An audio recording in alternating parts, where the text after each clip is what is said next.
want to remember today as the church proposes Saint Scholastica. And it says that she died around the year 543. 543, so you can put yourself in the 6th century at Monte Cassino, twin sister of Saint Benedict. Oh, wow. Isn't that nice? And then she could do more because she loved more. That's in the Gregory the Great, in one of his writings and dialogues. Eventually interred in the same grave with her brother, Saint Benedict. Invoked against storms, patron saint of Benedictine nunneries. Okay. So it brings many memories for you, sister. No, I'm just remembering the reading this morning from St. Pultrig. He says that once a year, Benedict would go visit Scholastica. And he would take one of the monks with him, and they would go to the convent. And she loved it. Once a year, she got to visit with her twin brother. And they would talk on and on and on and on. And it got kind of late, and finally Benedict said, "It's time for me to go home," because it was a rule that they didn't spend the night out of the monastery. She put her head down on her hands at the table they were seated and commenced to pray.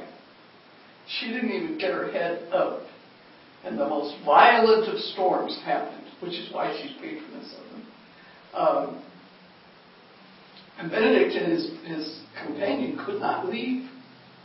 Because, of course, in those days you didn't have cars, you rode by horseback or whatever.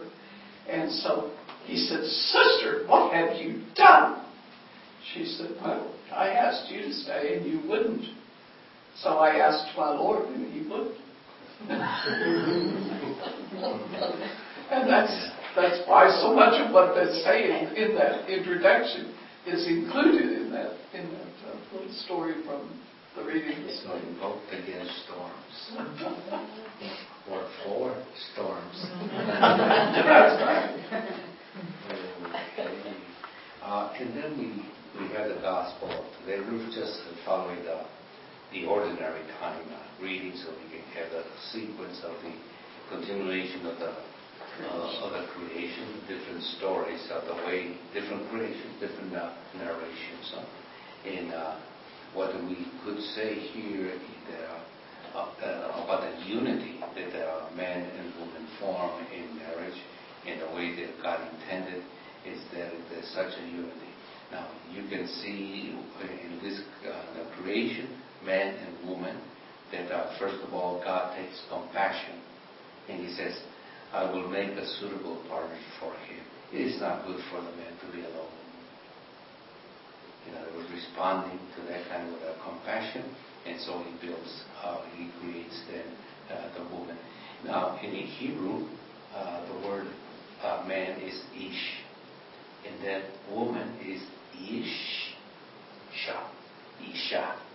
So it's just taking us very simple, just like you took the rib and made the woman.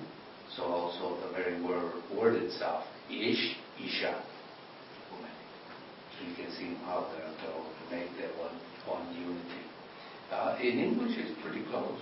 Man, woman. And so it follows the same grammatical rules. So we can see.